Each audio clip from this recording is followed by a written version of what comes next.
the country and talking to communities. Oops. So when they were traveling around the country and they were talking to communities and neighborhoods, they were in urban settings. And if you, even now, when you go to the ABCD Institute's website, or you go to trainings, quite often the stories are stories that are grounded in cities and urban settings. Probably the only thing that along the way that was created was, I don't know if you can see this because you're looking at the slide, but I have a workbook that came from the Institute called The Organization of Hope, a workbook for rural asset-based community development. And this was written by Luther Snow, one of our colleagues, but it was written 20 years ago.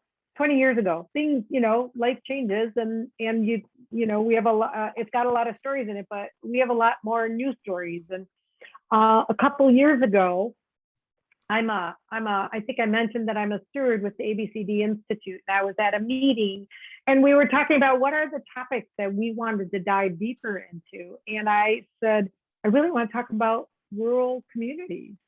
And lo and behold, there were other people that wanted to talk about that. And, we talked about why rural ABCD, what is it that makes rural ABC, thinking about ABCD in a rural context a little bit different. And, as many of you know, because you either live in or you work with rural communities or both, first of all, just the physical structures of the communities are really different.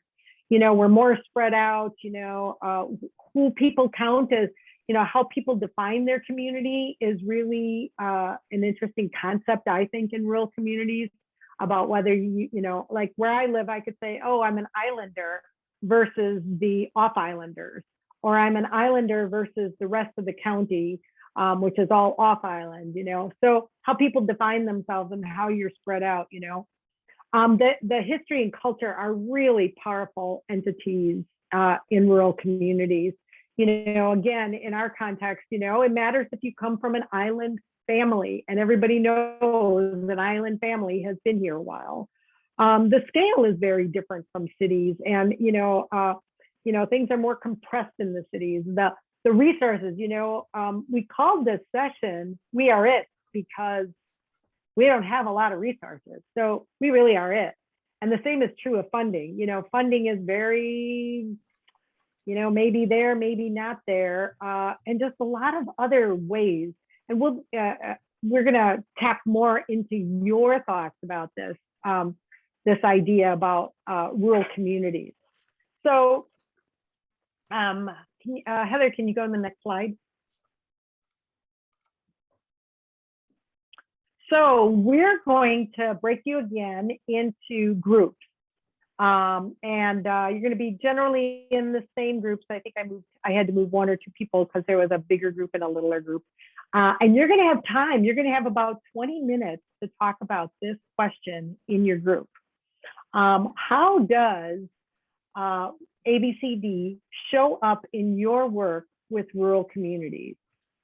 Okay, and I'm putting in the chat, we have, for those of you who are familiar with Jamboard, Jamboard is a really great tool where you can just click on that link and go to the very first question is on the very first page. And the question again is, how does ABCD show up in your work with rural communities?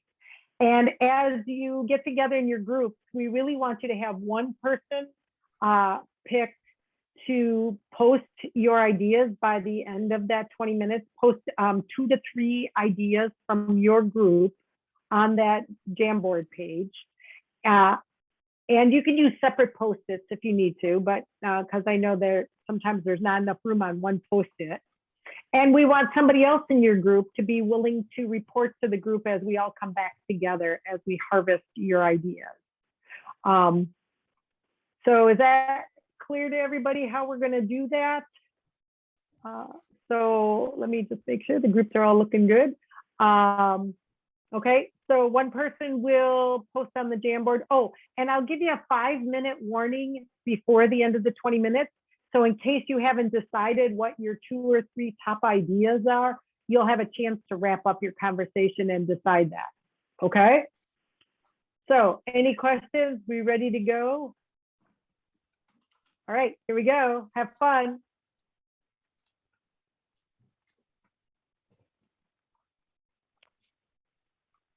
Okay, I'm going to move her. Howard had to go.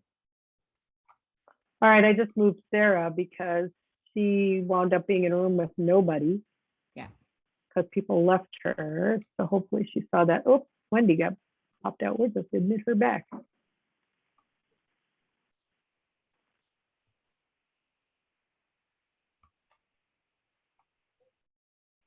So it's 3, 3, and 3. Yeah, that's good. I think, there we go. I think we are back in business here. Hi, everybody. Thanks for coming back. I hope you had good conversations. And we're going to do a little harvesting here. And I am going to share my screen for those of you who cannot see the Jamboard. Oh, first I have to be on the Jamboard, don't I? Hold on a minute. Sorry, where'd it go? There it is. Give me a minute. Okay. Now I think I can share it.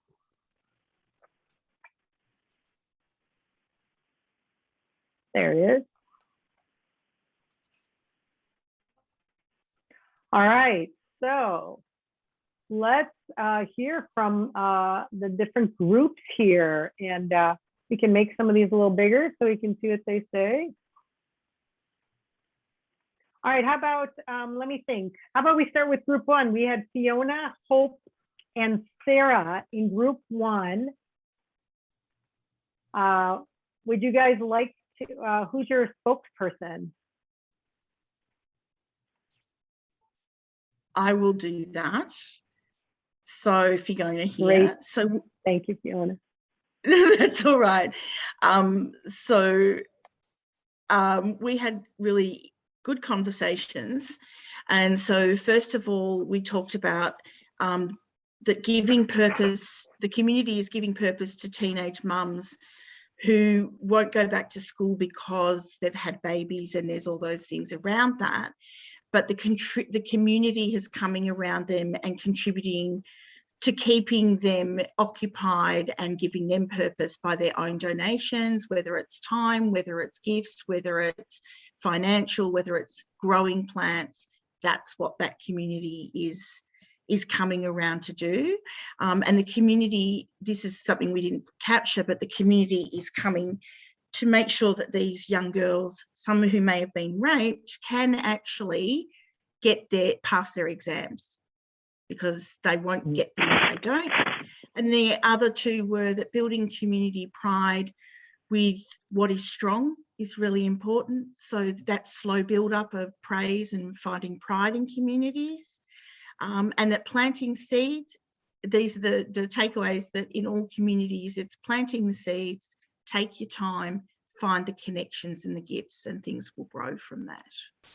And that's our 3 bits of gold. Thanks, Tab. Lovely. Thanks, Fiona. All right, and then we have Brooke, Renee King, I believe, and someone whose name I can't pronounce, WGORDONALLEN. Who's the spokesperson for that group? That's the second group. Well, I'm happy to speak on behalf of our group, and group members, Renee and Gordon, feel free to jump in as well. Our conversation kind of took a turn where we started talking about the ABCD principles and rural communities, and we actually ended up trying to figure out how each of our governments work and how our communities work as well, because we've all got very different structures, and how that there can be pros and cons for actually working in the ABCD space, especially in rural communities.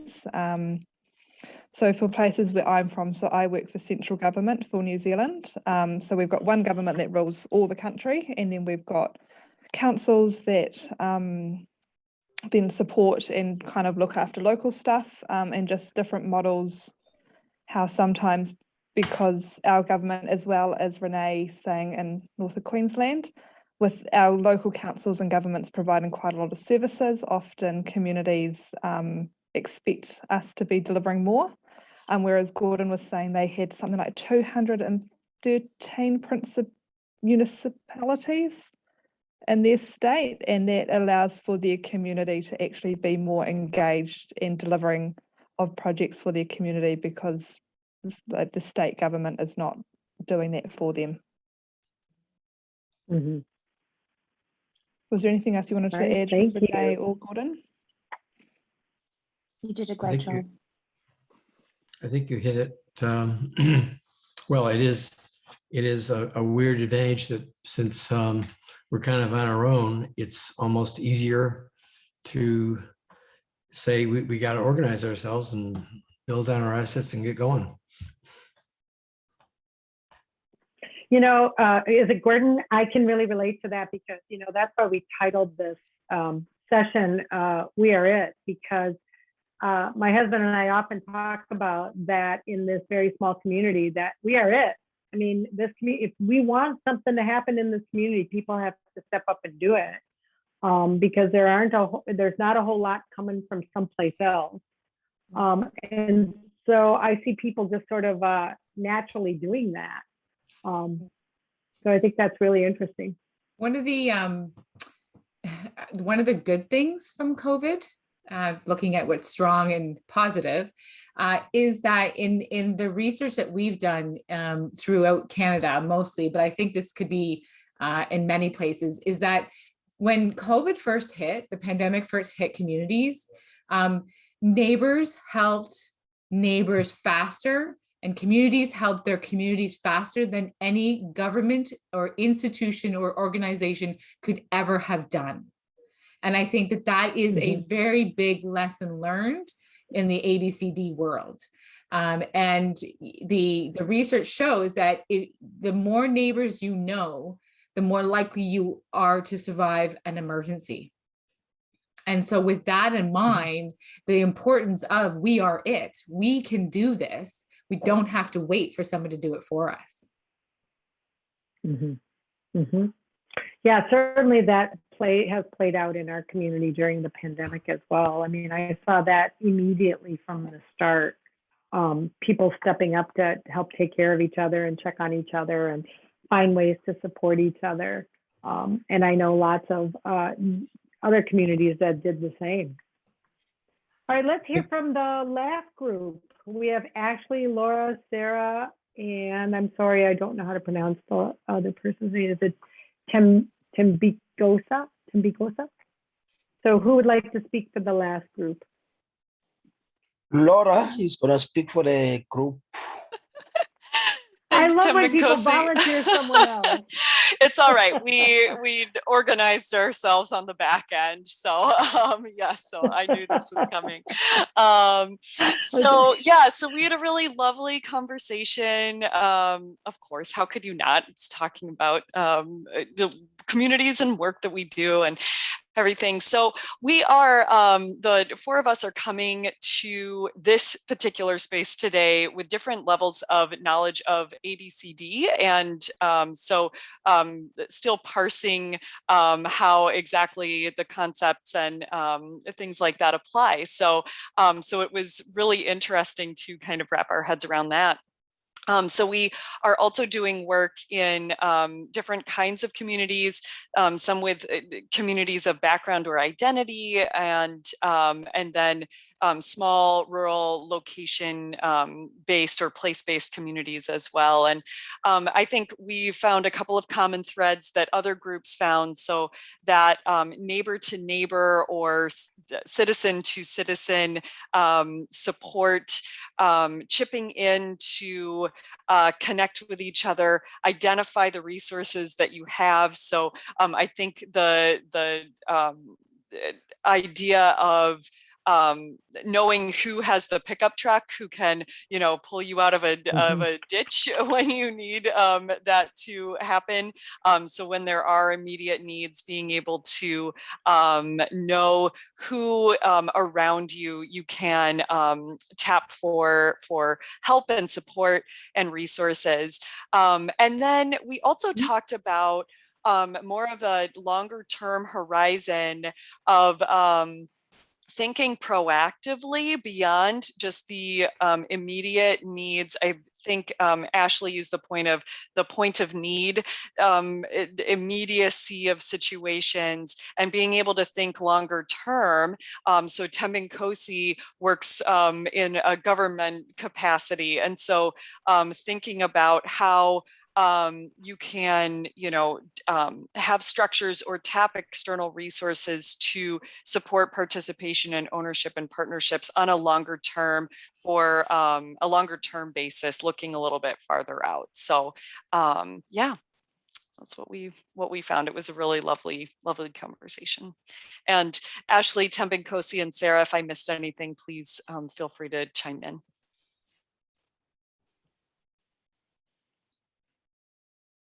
You know, Laura, when you were talking about that neighbor to neighbor connection and this idea about just, you know, saying to your neighbor, this is what I need. I just have to tell you guys this really funny short story.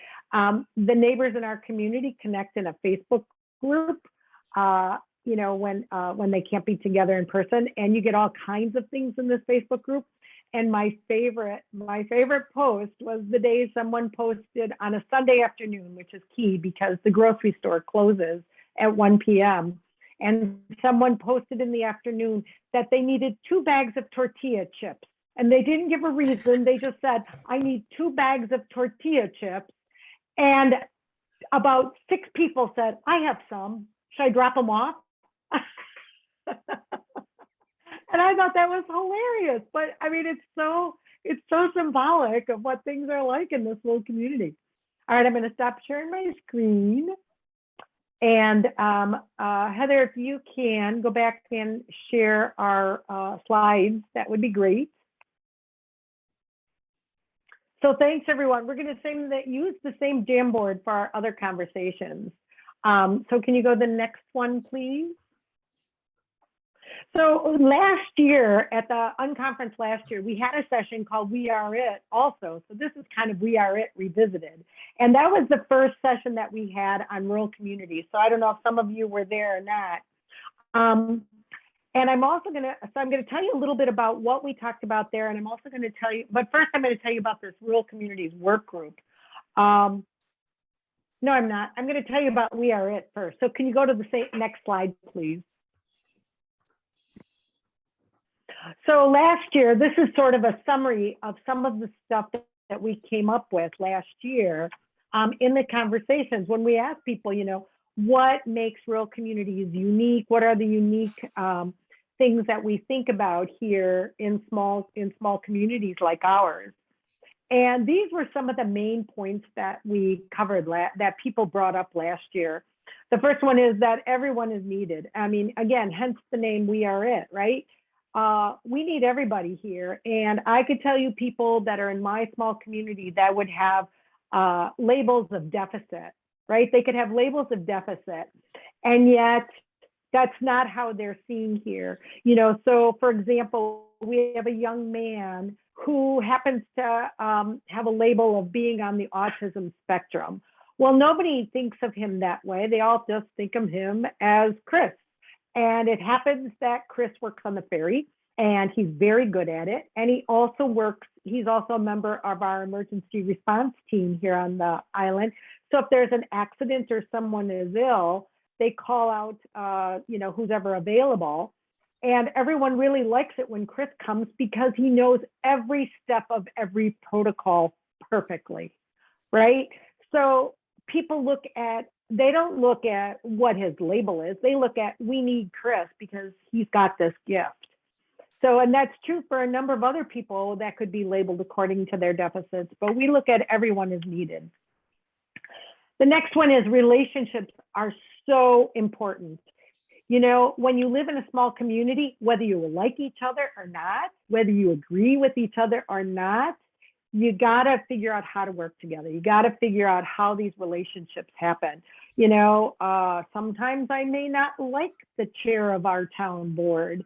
I'm just saying hypothetically, I may not like him personally, but I have to figure out how to work with him because I happen to be the president of a small nonprofit that uses town land for our nonprofit organization. So I have to figure out how to relate to them, to that person, and how to work together. So those relationships are really so much more key. You know, if you're in the big city, you don't like somebody, you figure out how to go around them. Well, we can't go around people. We got to deal with each other. You know, and along with both of those, again, if we don't do it, it doesn't get done. It's, you know, there are some services we might be able to get from elsewhere, or funding we might be able to get from elsewhere, but basically if we don't do it, we can't depend on these huge service systems, or, you know, service systems that are based hours away from us. And small towns and small rural communities tend to be really innovative first, right? How can we do this ourselves? How can we figure this out? And often that's before even thinking about trying to get funding, or we know we can't get funding. So these were some of the things that we talked about last year. And so with that, I am going to turn it over to, I believe Wendy is going to talk about, so where are we now? Oh, wait, before that, I said I would talk about, can you go back? I said I would talk about the work group. So one of the things that came out of our conversations last year and out of this interest by a number of people is this idea of having a work group through the ABCD Institute. And so a work group was established, and trying to figure out what is it that we need to think about in terms of rural communities in ABCD. So we have this rural work group through the Institute, and I'm the convener for that group. And Heather's part of that, and Wendy's part of that, and a bunch of other people are. And basically, we've been focusing on two things. We've been focusing on a community of practice, and we've been focusing on resources and tools.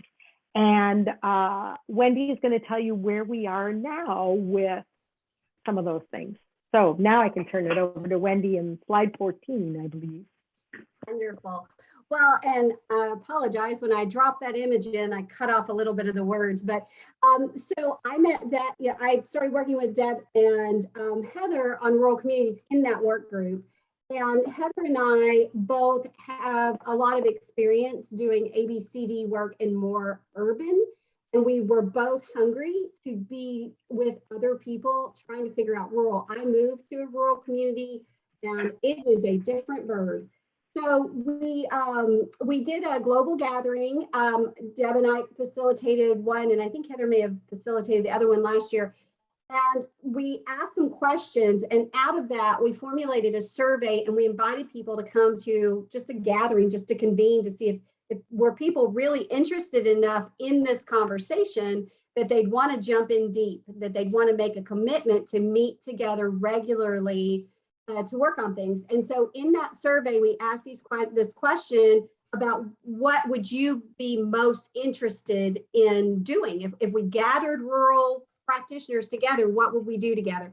And the number one answer was case studies. A lot, and I'm sure you guys have found this too, you read these stories and they're all urban, and you know, you're like, how do I take this to a rural community? They need something they can sink their teeth in, that they can identify with. And so, so that was the number one thing. And then the second thing was, how do you develop leaders in a rural context? So those two have been where we started.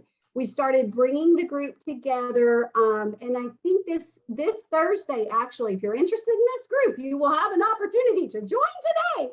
And our first meeting is this week. Or our next meeting is this week, so your first meeting. And what we've been doing is asking volunteers from the group if they would share case studies. So we started off with a case study that was a more formal case study that Heather had done with someone in rural communities, just to give us an idea, what are the components that a good case study would have. And then Emiliano volunteered. He had his thesis. It was like 50 pages or something. And we encouraged him that was a little too much to digest. And so he cut it down and we all read it. And then we did a facilitated conversation about that case study. Out of that case study, what popped was this idea of ownership, this ownership principle. And he really struggled with establishing that citizen-driven that core, that culture. So this session, we're going to dive deep into what are some practices for establishing ownership and unique to a rural setting. So his case study is situated in a very, very small community in Maryland. So it's been a really iterative kind of process, and everybody kind of sharing their stories. We go into breakout, we process together. It's a relatively small group. I think on average, we probably have, anywhere from 8 to 12. We have 25 or so, I think, on the mailing list, but you guys know how it is, right? If we get 50%, we're really happy. So that's the community of practice, and it is an open group. Anybody can join it. We do use ABCD in action. There is a thread called Rural Communities and ABCD, and we post in there any findings. People are sharing in that thread other case studies that they run across, pointers that are specific to rural. There's a lot of content on ABCD in action, thanks to the good work of Deb. But we really wanted this thread just to be specific to practitioners in a rural context. So out of that case study, we're crafting these stories, and we're hoping one of the first places it'll be shared is in this ebook project. So Heather's going to tell y'all more about the ebook. So it's funny, the UnConference from last year really started this movement, this momentum of work, and the ebook came out of the UnConference from last year because we had all of these stories and we're thinking, how do we share them? And wouldn't it be cool if we had 500 people contributing to an ebook? Maybe we could get into the World Book of Record. That is exactly how this started, this conversation. We're not there yet. So we've created this ebook, and we're trying to make it an easy way for people to contribute their stories. The best way to learn ABCD is by reading how others are doing it, and learning how others are doing it in the topic or the field that you're working in. And so it's really the intent of the ebook is to make it accessible and easy for people to share their stories, to inspire and motivate people to contribute and learn from each other. So I'm going to read you the purpose is to maximize technology and co-create a multilingual and widely accessible ebook to share stories, tools, knowledge, and experiences emerging in and from applying ABCD principles in different social, cultural, and thematic contexts across the globe. So that is the purpose of this ebook. We've got a soft launch going. We will send you the link to it, but the community of practice and all the work that we're doing, we're hoping to feed into this, and so that the stories will be shared widely.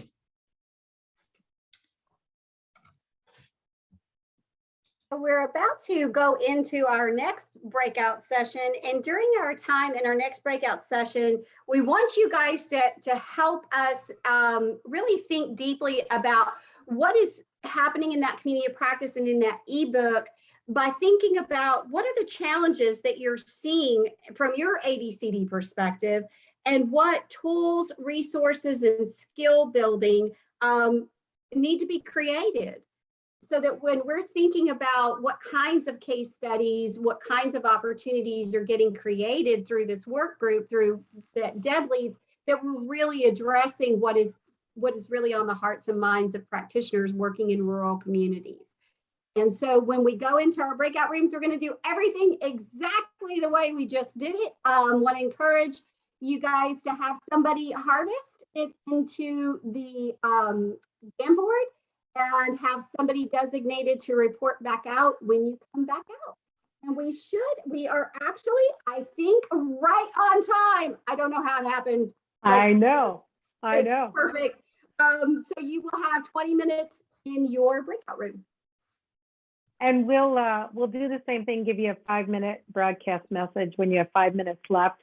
And you can post, it's the same Jamboard page, except go to page 2. If you're not used to Jamboard, you look up at the top in the center and there's a little box, and you just, with 2 arrows by it, you just click over until it says 2/4 in that little box. So, all right. And I am going to open all the rooms.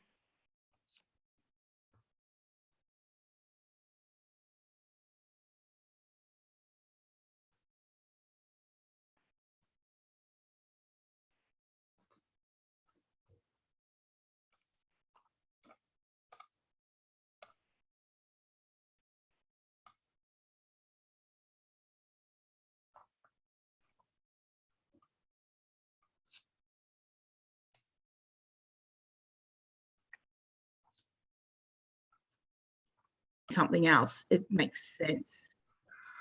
And then we had bringing men on board in the community is a very big challenge in one of these spaces.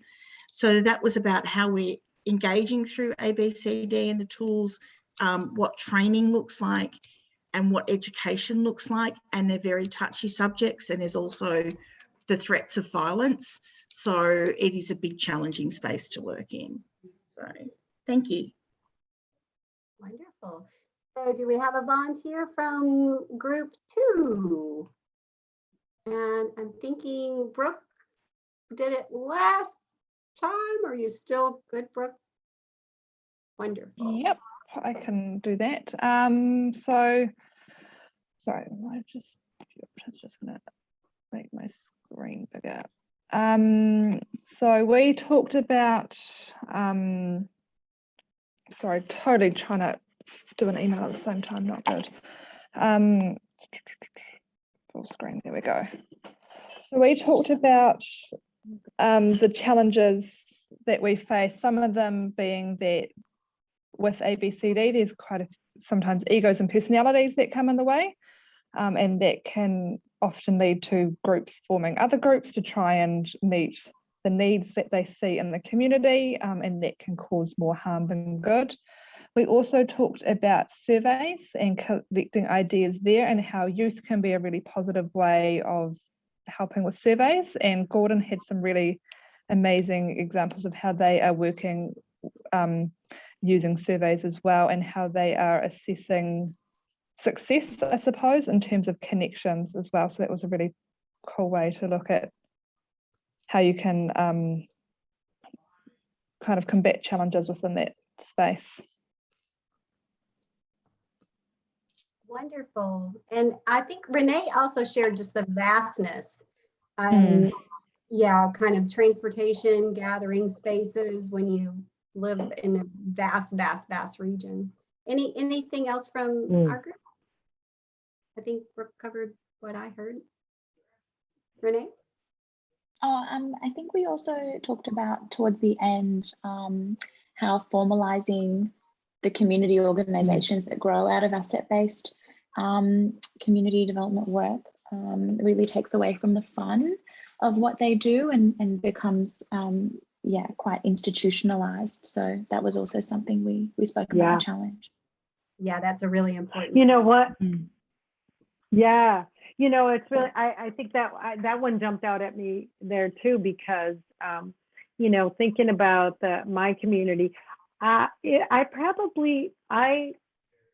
don't know if I'd actually ever use the words asset-based community development with my community, because they would be like, what is this stuff you're talking about? You know, I mean, it's even though there, you know, we don't think that there's a lot of jargon, but there is. And Wendy, just so you know, we're not letting anybody else in because we're almost done. Just so you know, we've had a couple people come in. I'm so sorry for them. I'm letting them in when they're knocking. Sorry. Yes, no, don't let anybody else in the door. Okay. But anyway, for the people that are joining us, that just joined us, we are finishing up a session on rural communities. So if you came looking for something else, we're still finishing up ours. And the next session will be starting in about an hour and 15 minutes, just so you know. Anyway, I was saying that I would not use the terminology in my community for sure. You know, maybe more common language, you know, talking about making sure everybody's voices are heard and finding ways for people to get connected. You know, things like that I might say, but I probably wouldn't use ABCD or asset-based community development. Because like you said, I mean, it really makes it suddenly this more formal thing instead of just the fun stuff that people are doing. So that one jumped out at me. So I think there was another group yet that wanted to chat to or report out. Group 3, I think Laura, you were the spokesperson. Yeah, I'm happy to be the spokesperson again. I think we had some overlapping common threads from other groups too.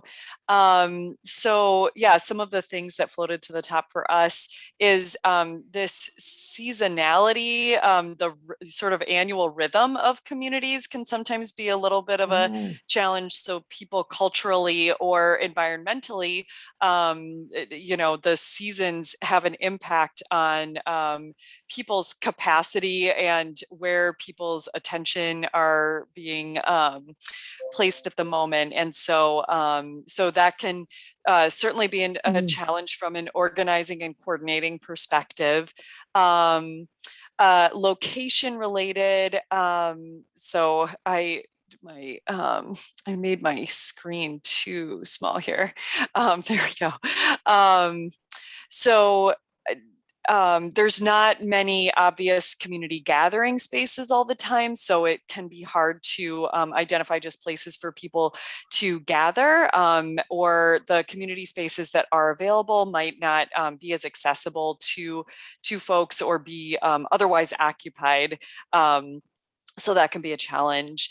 And then there are just resource-wise, fewer people. And so there might be fewer hours of energy and capacity to especially for, Sarah used the term, people are wearing multiple hats. So they are already being asked to do a lot and you know, spend a lot of energy, and so that can be I think tiring for people sometimes. And so some tools or resources, we would be open to suggestions and ideas, and I think that to use, you know, an ABCD term, asset maps would definitely be a way to sort of generate ideas and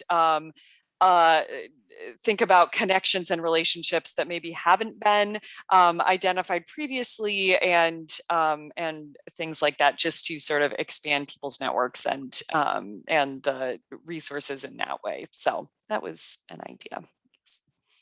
Wonderful. You know, Laura, something you said just at the end there was making me think about this too, is that, you know, I know I'm guilty of sharing all the lovely stories about rural communities, and yet there are some hard stories as well, right? And, you know, people whose gifts aren't recognized, or who are isolated, or who don't have opportunities to share their gifts. And, you know, certainly some version of asset mapping would help to sort of bring those things to light and find ways for people to be able to engage in the community in ways that are meaningful to them. So I appreciate you talking about that. That's interesting. Thank you. Well, Fiona said in the chat. Sorry, Fiona said in the chat, no, teach, learn. You want to tell us quick about that, Fiona? Because I think that's a good one. Yeah, so we use No Teach Learn, and I use it with a lot of kids that I work with. So before we do anything, we do the gifts. So we do the gifts of the head, heart, hand, heel, human connection. Identify what your gifts are individually, And then what we do is Know, Teach, Learn. So Know, Teach, Learn is a tool we use. Do you know it or want to know it? Could you teach it? Would you like to learn it? And that's how we connect people together. It is a great process, and I don't necessarily use the language for these, but the process and the doing it is so good. And I'm currently running with a community that we did it 2.5 years ago. I trained, I capacity built some grade 5, 6 kids. They went out and did it at a community event and talked to all the big people, and we're still seeing the results of what people put their hand up that they could contribute to community now. So there's still little projects, there's still little workplaces. It's great. Long-term effect is brilliant. Yeah. Well, it sounds like everybody had a wonderful conversation. I encourage you guys, if you can figure out how to get in a room with Gordon. Gordon has some great stories too. So I'm still plotting how to work that out. If I could just make a quick comment on Yes, Deb's thing.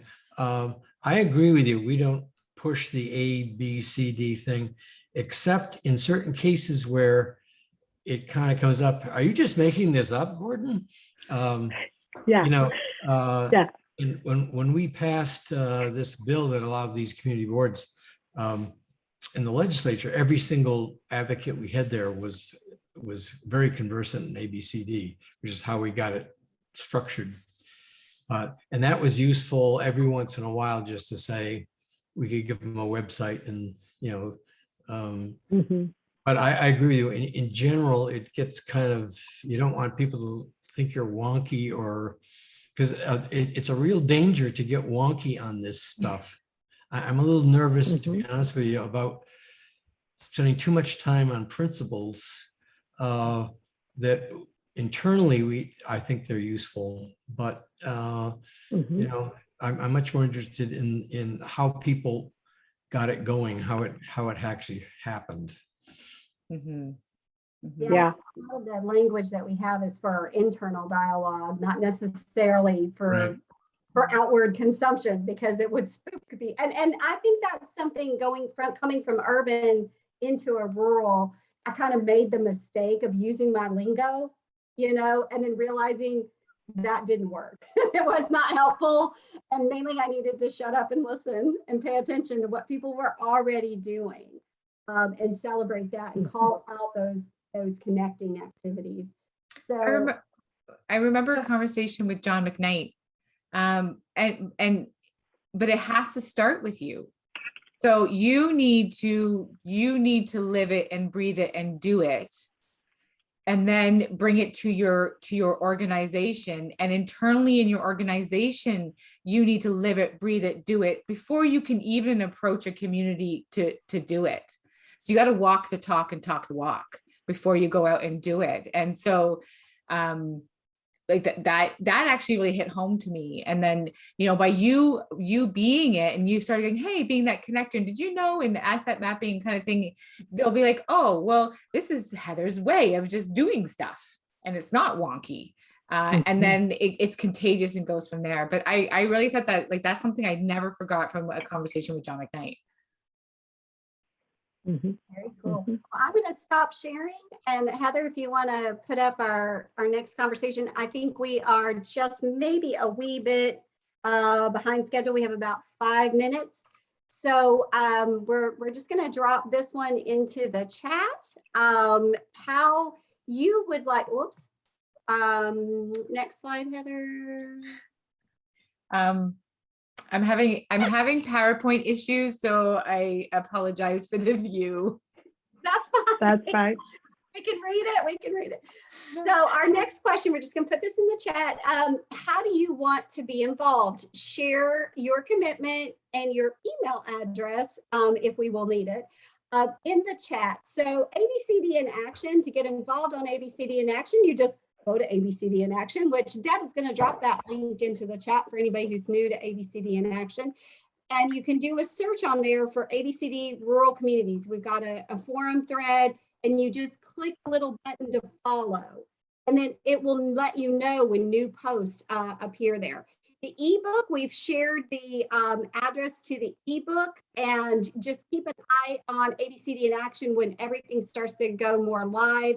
I know we'll be posting rural related things on ABCD in action.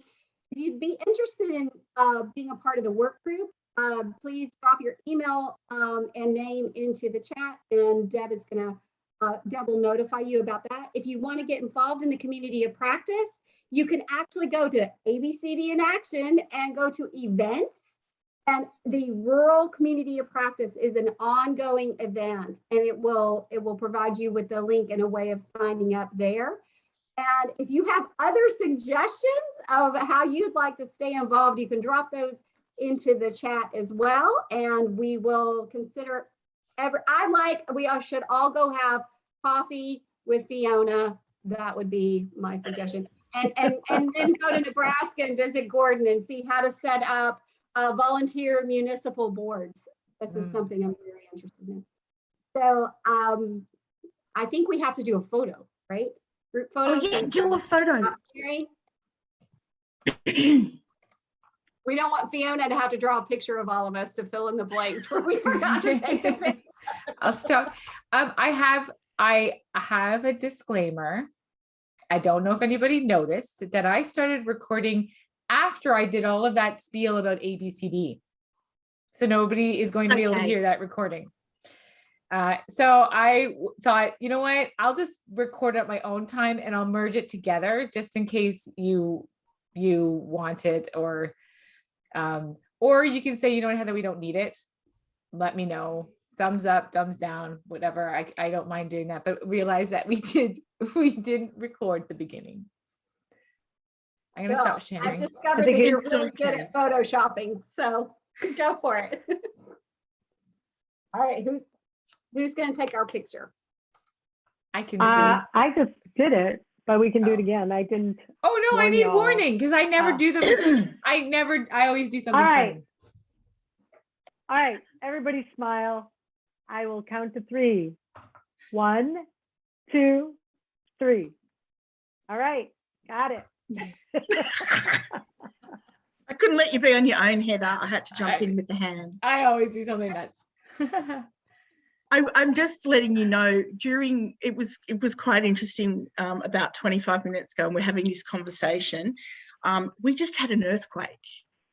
Oh. And so I'm sitting here and I'm going, am I having vertigo? What the hell's going on? And the whole house was shaking and the table was shaking. I live in Launceston in Tasmania. We don't have earthquakes. So I'm like, you guys have moved me. You guys have the power to move me. So yeah, we've just had an earthquake. So it was great. I love it. It's a bit weird. I definitely need a coffee after that. Yeah, I think so. Or something stronger. Yeah, quite possibly. I assure you this is coffee. I don't believe you. Oh dear. Deb dropped her email address into the chat. If there's any questions, you heard something, you want to connect with somebody, we'll do our very best to help facilitate any ongoing conversations. And it's been a real pleasure. Beautiful. To meet you. Thanks, guys. We don't have, just so you know, we don't have an easy way to get your email addresses from the conference organizers, because there's like 500 registrants. So if you do have an